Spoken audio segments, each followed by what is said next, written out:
The thing I tell my patients now is, looking back, I realized I made a lot of women cry, because I would have women coming in and they had been on hormone replacement. They were happy on it, but the mandate that I thought I had as their healthcare provider was to take them off of it and persuade them to stop. So hello, I am Dr. Joanne Jackson. I am a practicing OBGYN. I've been in the DC area for longer than is polite to mention. My residency at GW started with Reiter and Hill back in 2006. And I now still see patients at Reiter and Hill, as well as live by Advantia. So I've taken care of a lot of women for a lot of time. And for most of my career, I felt very, very equipped and knowledgeable. And then menopause came around, and I was like, I don't really know how to handle this. And reflecting on it, what I recognize is that I was an intern when the WHI study was published. So that is where my education in menopause is grounded. So some very, very smart people, based on what they thought was good data at the time, did what they were supposed to do and educated me. But unfortunately, that education, as we now know, turned out not to be accurate, and probably caused a lot of tears, probably caused a lot of discomfort. And that's something that I can't change. But, the situation that I find myself in now is patients who I've known longer than their partners. I've known them since before they met their partner, when they were dating their partner. We talked about preconception, guided them through pregnancies, guided them through pregnancy loss, guided them through cancer diagnoses, fibroid treatment, everything, every moment in my patients' lives that they've needed me, I've been there for them.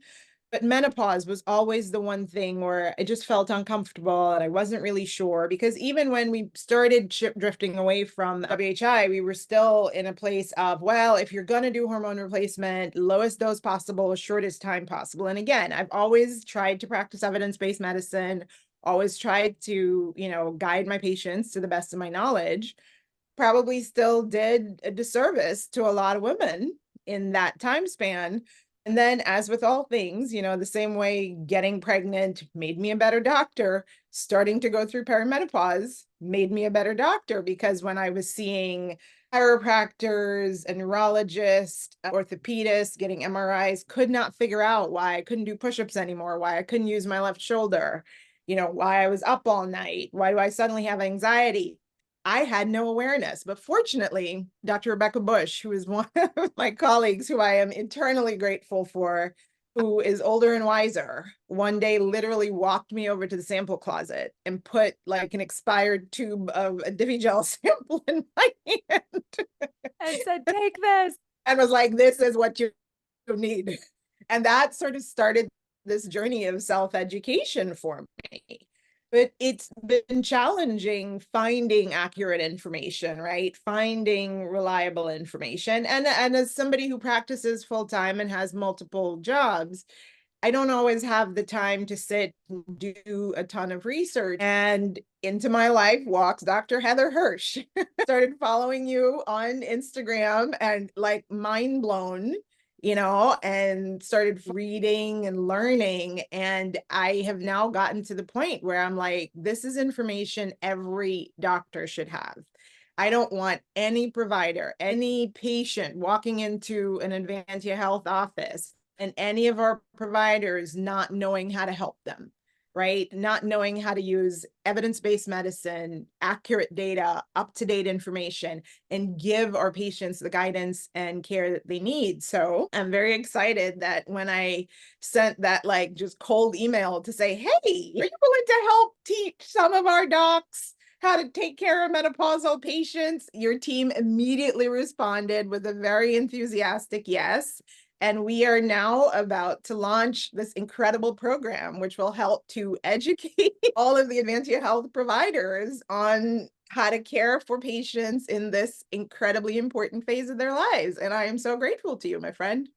Oh, I wanted to really say it is so brave to tell your story. I think it's really brave to say and to acknowledge those gaps in Yeah. education. And it is definitely not because we don't love and want to care for our patients. I absolutely think I was so incredibly blessed to do this fellowship training because I didn't know what I wanted to do with my life and learned this information in a time where menopause was really, pushed under the rug. And now, as we're entering this incredible menopause movement era, it is so brave to come out and say, I really have this gap in knowledge. Did I make some patients cry?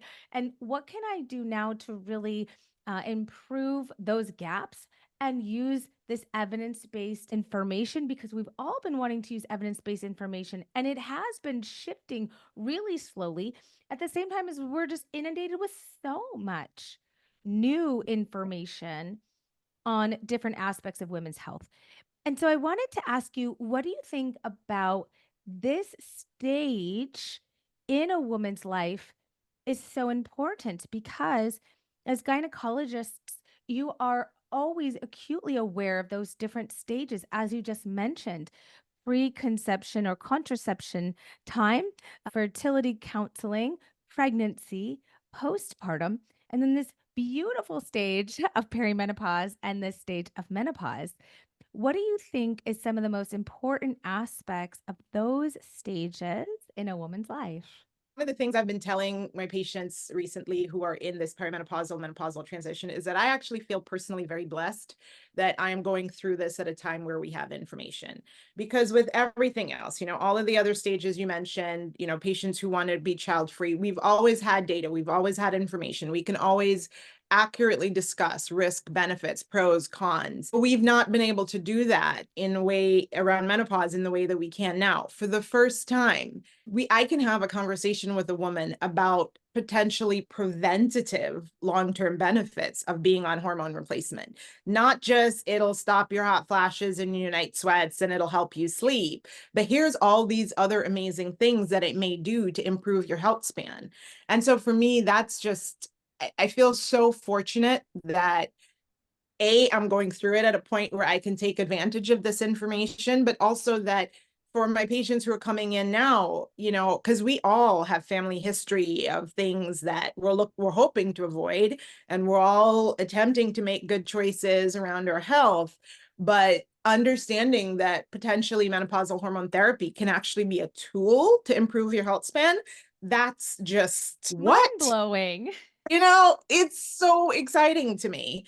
And so for me, that's probably one of the biggest things here because, even like talking to a patient about contraception, I could have always said, here are the benefits. Here's why it's helpful to you to be on it, and I can provide those reassurances. But I didn't really have that, right? Around hormone replacement. I could be like, okay, we could do this in these tiny little doses just so you could sleep at night, but only for, so yeah, that I think that's the most exciting part of all of this for me. I hope it's one of my hopes as the instructor through this course that you and all of the clinicians come out thinking this is the most fun medicine I have really ever learned. And I think once you learn it and you feel so confident being able to talk and prescribe the Yeah. things that you learn and the ways that you improve your patients' lives will absolutely blow your mind. Yeah. And I'm already seeing it, because even with the research that I've done and as I've gained confidence with prescribing, like just the joy in people's faces when they come back for their follow-ups. And even when they come in with the initial the list, because my girls are very they've done the research, they've been on the internet, they have the list and they know what they're looking for. And so the just relief and tears that I'm getting now when people present this to me and I recognize what they're talking about and I have a solution and I don't dismiss them. It's it's why I wanted It's to be a doctor, right? You get to yes. help people. And that's all any of us have ever wanted to do. And educating myself and learning from people like you who've been doing this work and are so dedicated and committed to it. It's just, I honestly feel like we're changing women's lives. I feel the exact same way.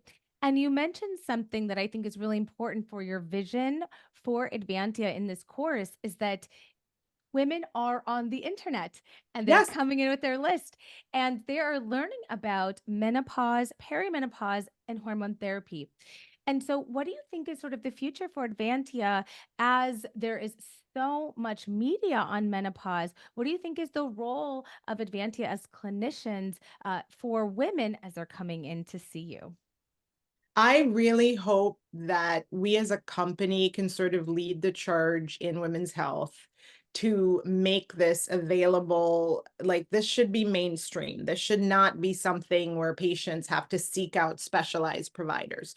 So my goal is to have Advantia be the first women's health company to say, you know what, we are making this a priority. We are choosing to put this at the forefront of where we're investing time and effort and energy and money, so that these same women who have trusted us with their care for decades don't feel like they have to go elsewhere when they get to this incredibly critical point of their life.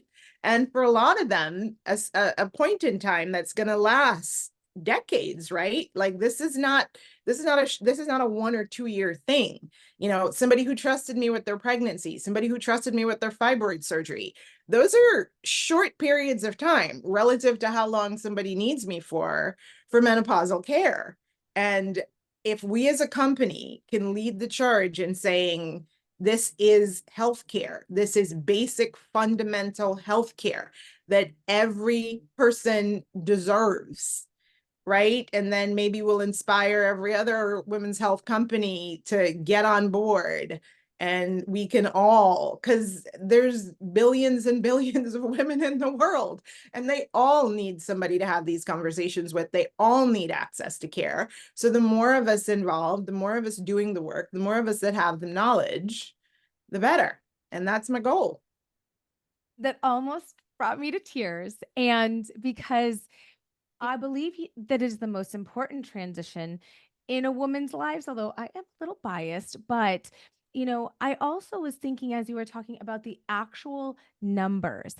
The actual numbers are, as you alluded to, in the United States, between the ages of 35 and 64, I believe there's upwards of 60 million women.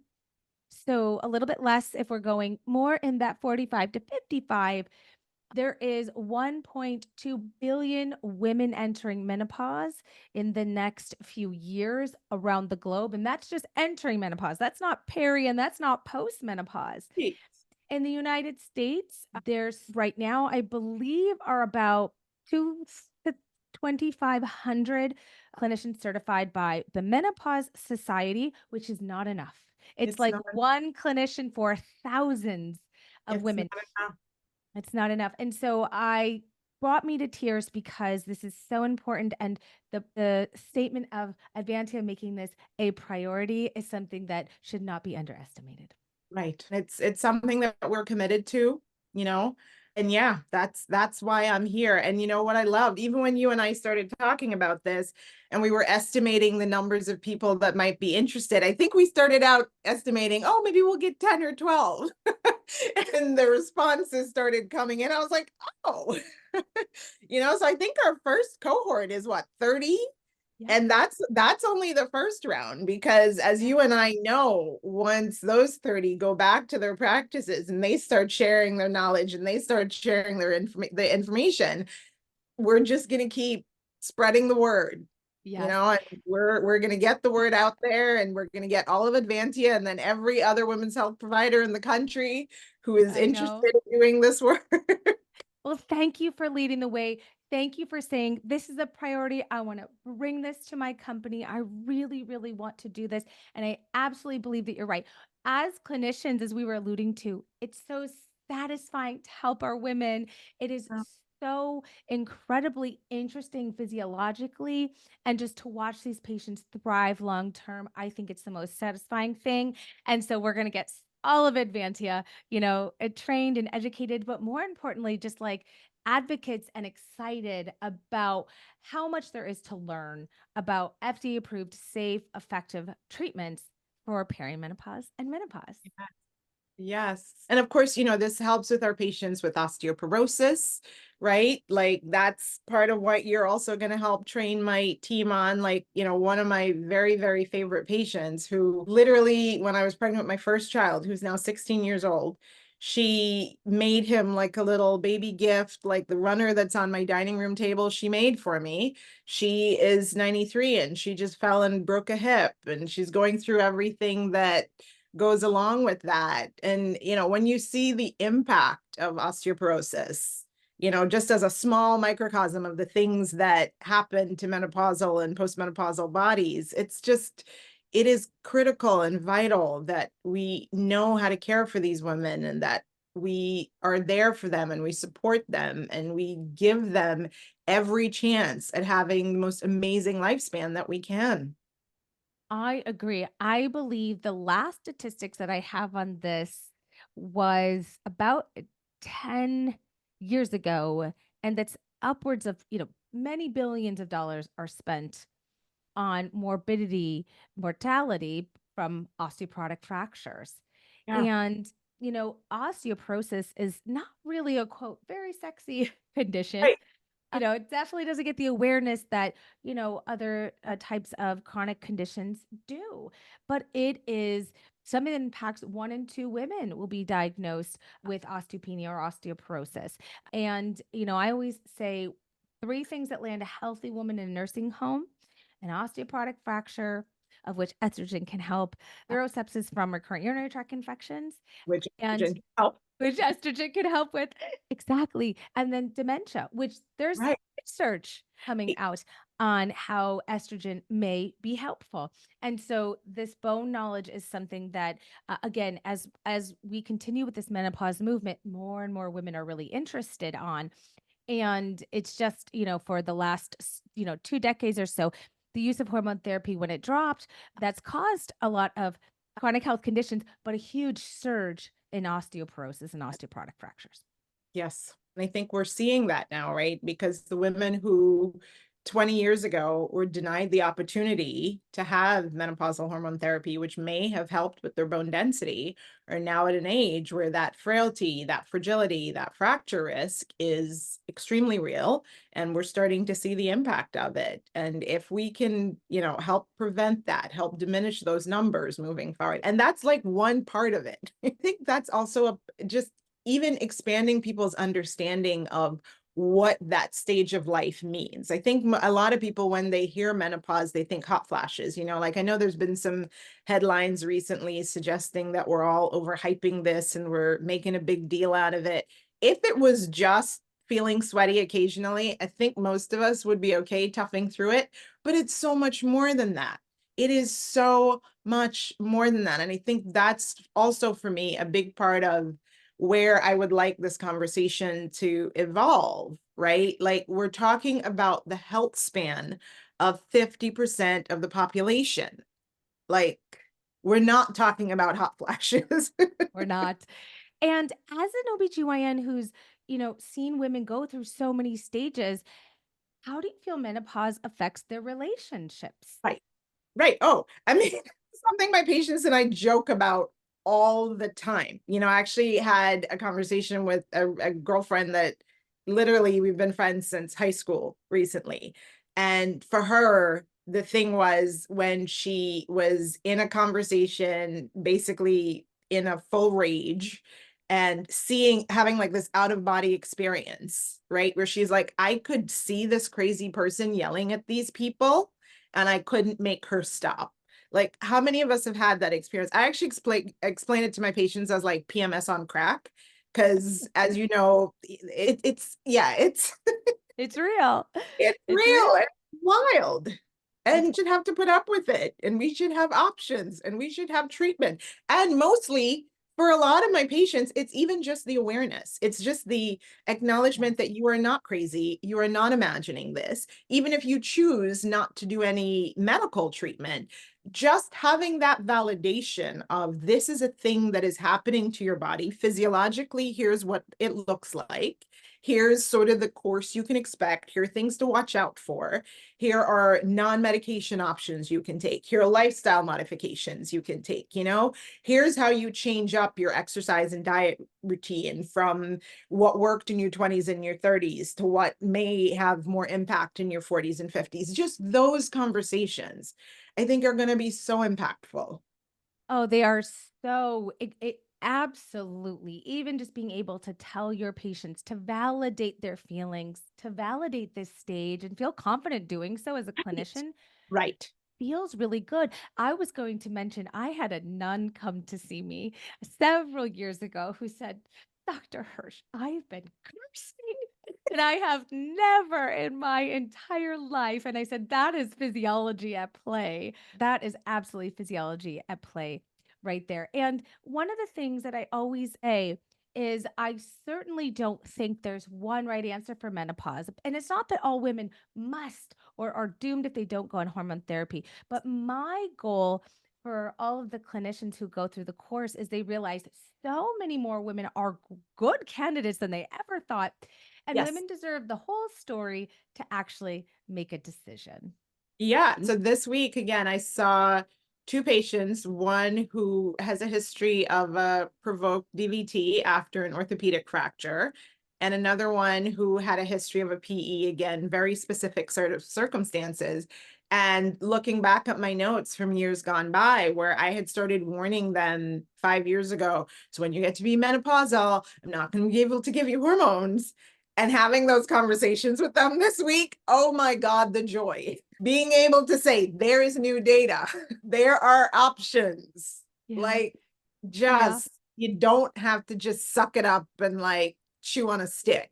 No, I know because, I always say that there's risks there, certainly there's risks of hormone therapy, although usually the benefits outweigh, and there's risks to not taking hormone therapy, right? Exactly. Chewing on a stick for a decade is not going to help your marriage, your professional life, your sleep, how you feel about yourself. Yeah. Right. Thing that a lot of my patients and I have bonded over is it's super weird that this phase hits for a lot of us as your kids are becoming tweens and teens, as you're like moving into more powerful positions in your career. Like that is not the time for you to be off your game. You know, Yes, I think we should have told our ovaries, as we were evolving, they should have lasted till about 75. What is going on here? wait, just like give me like another 20 years and then Exactly. we can do this mess. Exactly. Because, to that very point, I really do find it used to be we'd say a women spend a third of their life postmenopausal, but I mean, many women are now spending more about a half of their lives in even if you consider you add in perimenopause through their entire lifetime, they're spending 50% of their time in a low hormone state. Whereas men, bless their hearts, they don't have to have they don't have stages that they go through. They don't have the same physiologic process. And it's time that women take back their quality of life. We don't have this paternalistic, care. Women really get to take a seat and decide what's best for them. And so I'm just so excited for what's to come. Same. And I think I mentioned it to you. I was speaking at a conference recently and room full of women. It was a conference for women leaders and I was on a panel about perimenopause. And when I talked to them about my hope that I would sort of lead the charge for our company in terms of educating all of the providers and working with you, oh my gosh, the excitement. It's just we deserve this. We deserve this. We deserve to be acknowledged. We deserve to get the care just like we get care for anything else. You come to me and you say, Dr. Jackson, I never ever want to have a kid. I know what to do to help you. You come to me and you say, I have a frozen shoulder. I should know how to help you. Right. I think in the last 2 decades, where most of us did not get any training, it's really my mission to help to retrain clinicians who really have this immense empathy for their patients. And I'm so, so excited. What is your vision? What is your hope for all the clinicians at Advantia as they go through this course? Confidence. I want them to, because I think for a lot of us, you would see menopause on the like reason for visit, and you'd get like that feeling of, oh The my God, hot flash. this. Yes, right? But I want everybody to walk into that room confident that they can listen to that patient. They don't need to dismiss her. They have a toolbox. If she's had breast cancer, blood clots, whatever, she's had the most complicated medical scenario. Even if they can't answer her in the moment, they now have a resource, right? My dream is for every Advantia provider to just be incredibly confident. I want them to have the confidence that if they see, menopausal symptoms, menopause, anything like that on a reason for visit, they don't have to have fear when they walk into that room. They don't have to feel uncertain. They don't have to feel uncomfortable. If it's a complex case that they don't necessarily know what to do, they could honestly tell that patient, I have a resource that I can go follow up with and then get back to you, because I now am part of this community of people research and share knowledge and share information on these complex cases. Like, I want us to be able to help everybody who walks into our offices with any concern related to being in the later stages of life in a female body. I am so honored that you've chosen to partner together. You and I have such a similar mission that is so deeply ingrained in loving our patients and protecting our duty to do no harm. So I can't wait for your Exactly. clinicians to get through this program. And thank you so much for believing in me and believing in this teaching and Of training. course. Thank you. I'm so grateful to you. Rachel Rubin is a great friend of mine. Like, all of you who have been doing this work and doing this research and shouting it from the rooftops and just advocating for all of our patients, starting companies to provide care for our patients when we were not in a position to do it. Like, I am so grateful to you. I am so, so grateful to you. And I'm incredibly grateful for your generosity and like just your spirit of, like, the second I reached out, it was like, yes, of course, and just sharing your resources and sharing your knowledge, and even the way, like, all of you who get on the internet and share education and information with patients, like, that is, you're heroes to me. Well, thank you for your kind words. You are going to probably bring me to tears after this. So, without further ado, let's kick off this course. All right, I'm excited. Thank Okay. you so much, Dr. Hirsch. I appreciate you. You're so welcome.